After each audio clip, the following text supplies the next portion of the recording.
Kevin, So hello. How you doing today? I'm great. You're doing great. The Ke honor to be and on this. Kevin, and you're a minister with iHub, even though you don't reside in iHub anymore right now, but you're Yes. pretty much in Missouri, and you're serving the Lord. And but could you start from the beginning? Tell us about how you grew up and how was your childhood and home environment growing up? Well, I grew up in a very chaotic home. I grew up with most of my family in and out of jail and prison, on every alcohol and drug that you could possibly think of. There was a lot of violence. I grew up with my mom and my dad hitting each other over the head with frying pans and stabbing each other with butcher knives. And so there was just a lot of abuse and physical as well as uh, sexual abuse that I endured as a child.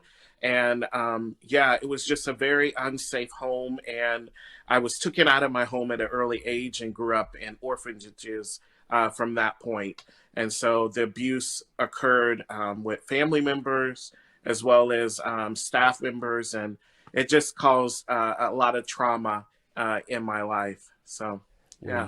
Were your parents or people that were taking care of you, were they believers? Were you introduced to Christ at a young age?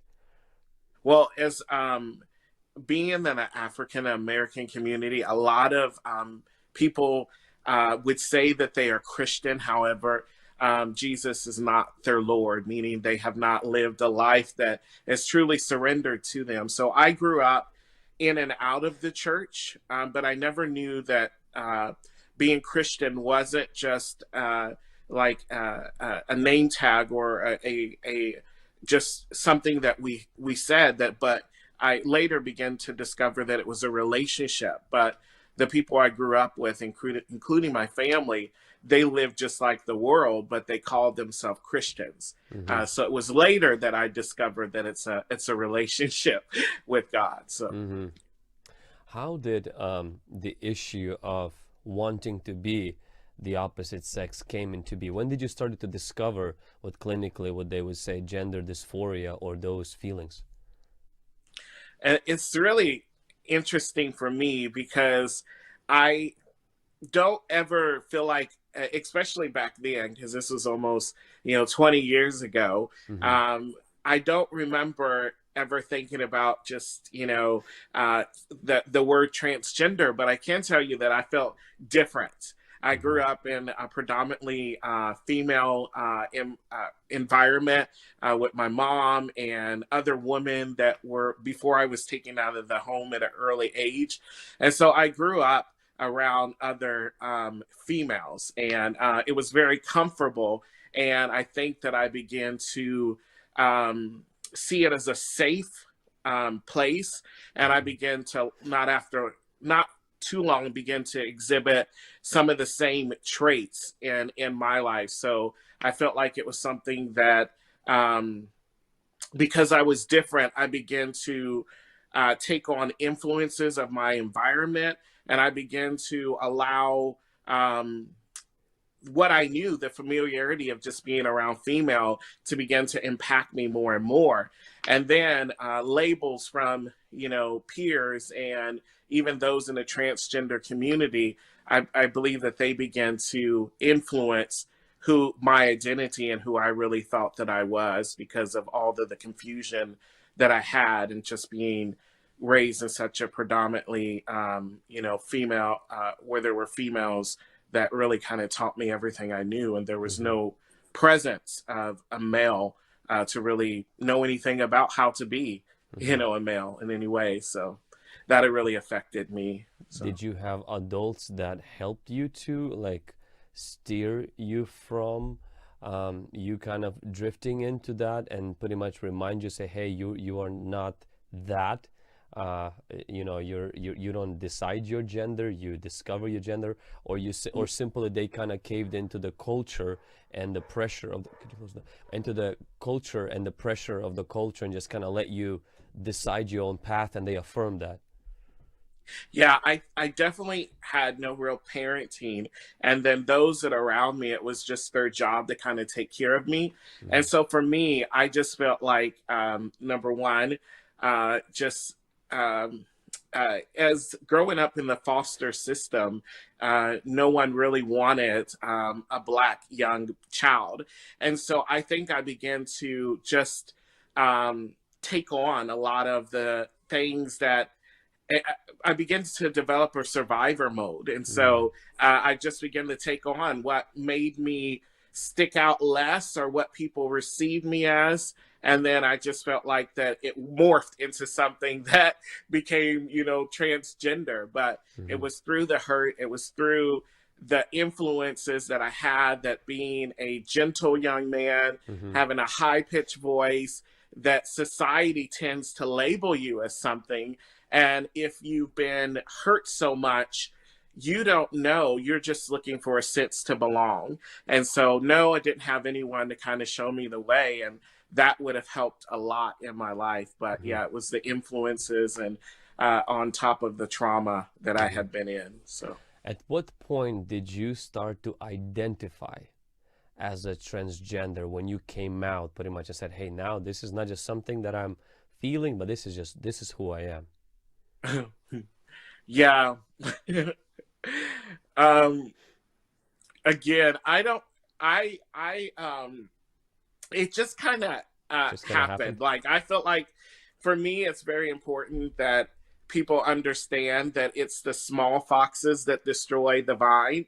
That Mm-hmm. it never starts off full blown transgender, gay, or anything of that nature. That it's usually the enemy's assignments never change, which is to kill, steal, and destroy at every level. And Mm-hmm. so a lot of times, what happens is that I began to allow what the enemy was doing more and more in my life. And then it became into transgender. I went to this gay bar and they began to say, you dress like this all the time. Why not just transition and it will be much better for you? So I started taking the hormones. I started taking estrogen and testosterone blockers and, you know, going to voice lessons and all that. But it just kind of kept morphing into something that I never um, truly expected. But just over time, I felt like the demonic spirits and things of that nature began to shape my identity more and more. And Mm-hmm. then all of a sudden, it was just like everything about me had to change. And so I never initially would have identified as transgender. Now I know that it was, but before I would just say it was like I was being myself. It Mm-hmm. just seemed like that's just who I was, and I wanted to be more of it. So, Mm-hmm. yeah. And so you mentioned that you started to take hormonal, therapy. And have you even went as far as having a gender reassignment surgery? No, I Okay. didn't because there's different things within the that spirit of confusion.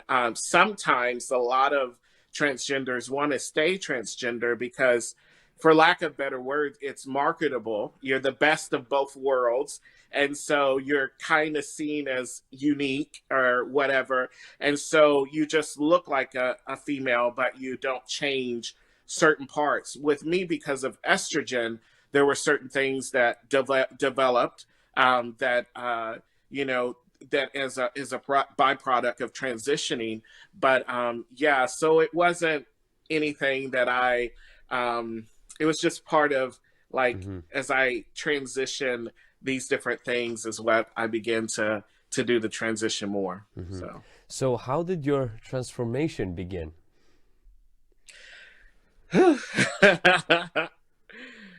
I guess that's the hardest part. I wish that I could say that it was an easy transition.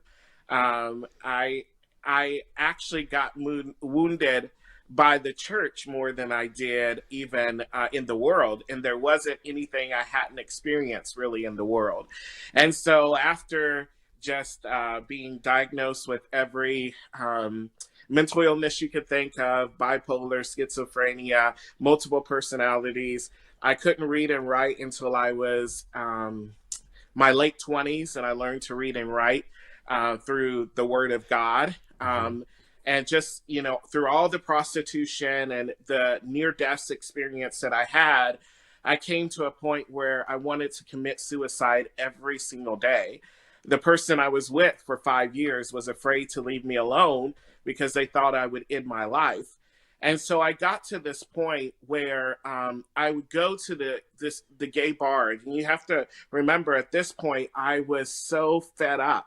I had tried everything. I had tried the witchcraft, the New Age, Buddhism, everything you could imagine to try to find happiness, all the sexual partners you could think of. So I finally just was at rock bottom of rock bottoms. And the happiest place that I ever was in children's church when the bus used to come around in the neighborhood and pick up the children. It was the safest place I knew. So even though I went away from the church later on, it made an impact on me. And so it really impacted my later decisions. But when I used to go to the gay bar, God used to speak to me right in the middle of the club, right in the middle of my sin.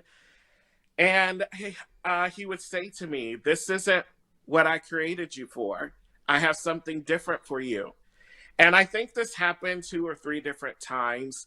And then I found his voice irresistible.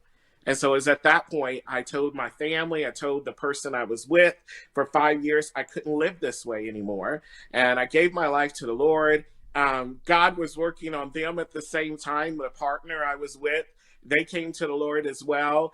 And it was just like, it was amazing. I went into this church. It was a Pentecostal oneness church.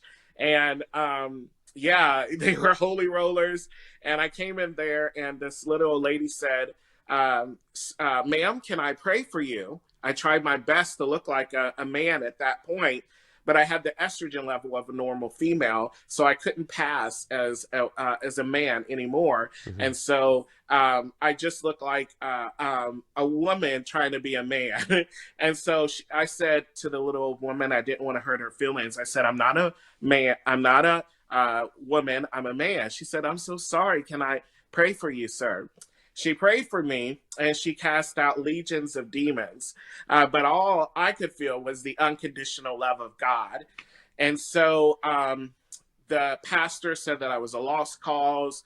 I went through a lot of rejection, a lot of hurt from the church where they could see the old person more than a new person, and they would call themselves prophetic, but it was actually just a religious spirit. Because anytime God sees you, he sees the end from the beginning. He sees who you truly are. And so I went through a lot of deliverance, a lot of inner healings, more than you can think of. And it was excruciating time. But during that time, the intimacy of God grew in my life. And although the church and many people gave up on me, God never did. Even my family gave up on me because they wanted me to live that lifestyle. So the Lord became my only refuge in that time. And he just continued to prune me and help me to want to become fully into who he wanted me to be. And when I embraced that, it was greater than all the desires that I had had for myself. Wow. That's so incredible that